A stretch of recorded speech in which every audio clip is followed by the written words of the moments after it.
Hey everyone, Coach Tanner here. I've been top 500 almost every season, peaking in top 10, and today we're going to be going over the best heroes of every role for season 34. After watching this video, you will know exactly who to play to rank up fast, and I will be ranking every hero and sharing the best way to play them, so let's jump right into it. Starting off with supports, we have Ana. Sporting a 52% win rate and a 42% pick rate, Ana is the strongest support hero right now. She fits into almost any composition, and her healing is one of the strongest in the game. Combined with her nano boost, she can combo with nearly every DPS and tank to easily destroy teamfights. Save her nano boost to boost your Genji Blade, Cassidy ult, Zarya grab, Reaper ult, and Rhine Shatter, just to name a few. When you're playing Ana, you want to be staying in the back and playing safe, while saving your sleep dart for defensive purposes. Far too many Ana players are going for the flashy plays, but I guarantee you will be much more effective if you just stay back. You also want to be using your nade to catch enemies that are out of position and destroy them with your teammates.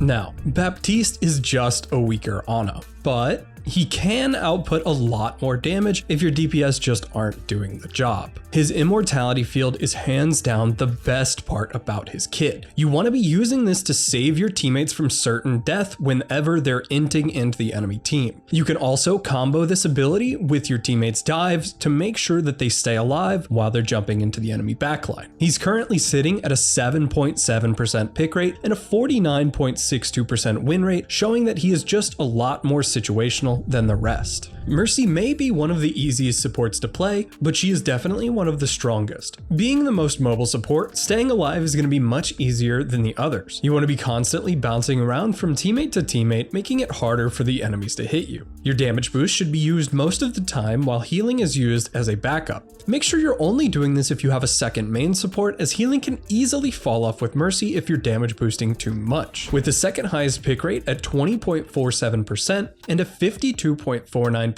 win rate, if you want a more relaxing experience, then pick Mercy. Next up, we have situational supports. Zenyatta should be interchanged with Lucio if you like a more DPS style of play, while still needing that big ultimate to save your team from the Genji Blade. Zen is really strong when you have DPS players that can focus down one target, or if the enemy tanks are just too oppressive.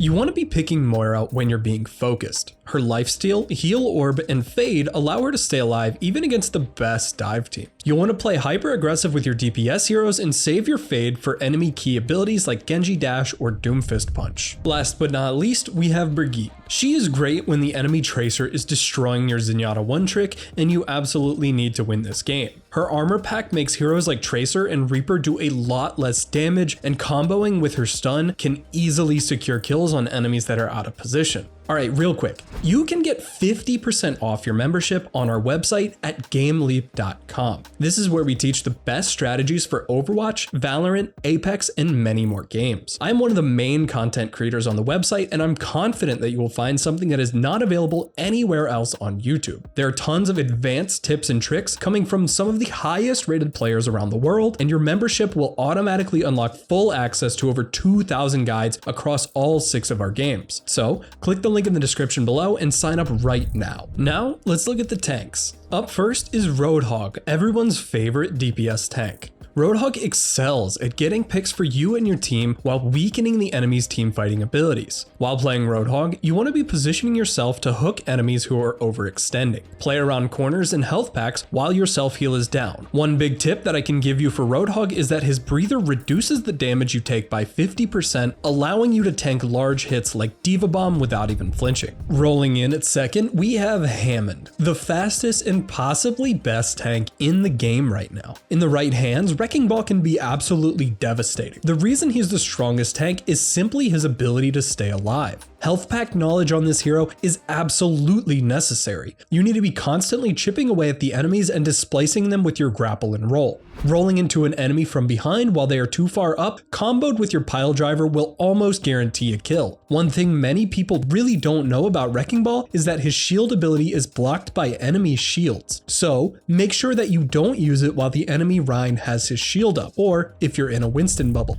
Sigma is one of the strongest all-rounder tanks in the game. His kit allows him to hold ground or take space very effectively. Using your kinetic grasp, you can easily push the enemy team off of their positions and then take that space. The biggest tip I can give you for Sigma is that your shield should never get broken. You want to make sure that you save at least 100 life left on the shield so that it recharges faster, and you can block key abilities like Rhine Shatter or Diva Bomb. Last up is Diva. Another one of the most mobile tanks, Diva is more of a defensive tank than the others, as her kit revolves around mitigating damage with her body and defense matrix. When you have a heavy dive team and DPS that overextend, or a map with a lot of high ground access, you'll want to pick Diva. As Diva, controlling the high ground and peeling for your supports is the main way that you will secure wins. The biggest tip that I can give you for Diva is to always turn and help your supports when they are getting dove. While Reinhardt didn't make the S tier, he can still be played on most maps, although he requires a lot more support than the rest of the tanks to shine. He is a great pick on payload maps where the enemy has to come to you.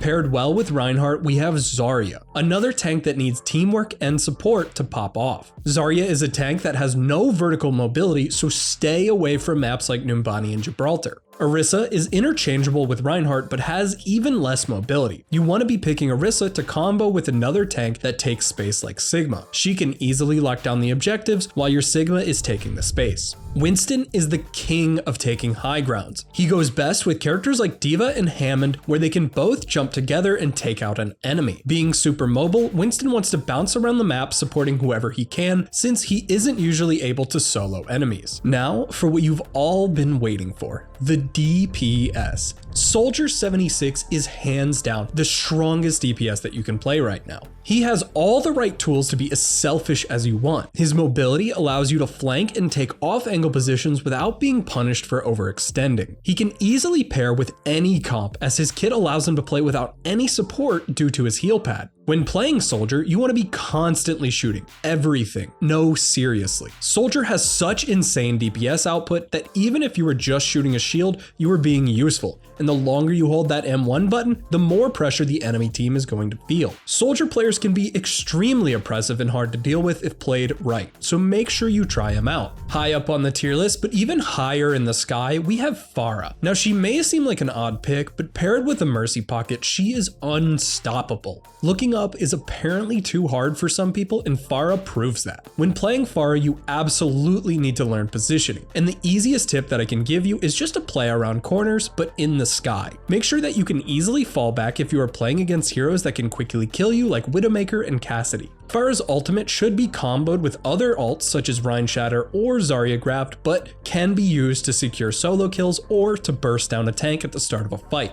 You don't want to be saving it if you're trying to get 5 kills at once, or you probably will never end up using it. Similarly to Pharah, Ashe should always want a Mercy Pocket. With damage boost, you can easily two-shot enemies and output an incredible amount of damage with Ashe. Comboed with her dynamite ability, you can charge Bob in under a minute. She is a hero where you want to be abusing high grounds and dealing as much damage to the enemies as possible. The best tip that I can give for Ashe is that one body shot and one dynamite will kill a 200 HP player, so she can be extremely good at close-up dueling if you can hit your shots. You always want to be saving your coach gun to access high grounds or to escape enemy dives. Doomfist is the most mobile and tanky DPS in the game, with the only issue being that he needs to be close to his enemies to deal most of his damage. Doomfist is a hero that requires the most skill to master, while also being super easy to dominate with as a noob. Doomfist can secure value super easily with his punch, using his uppercut and slam to escape with.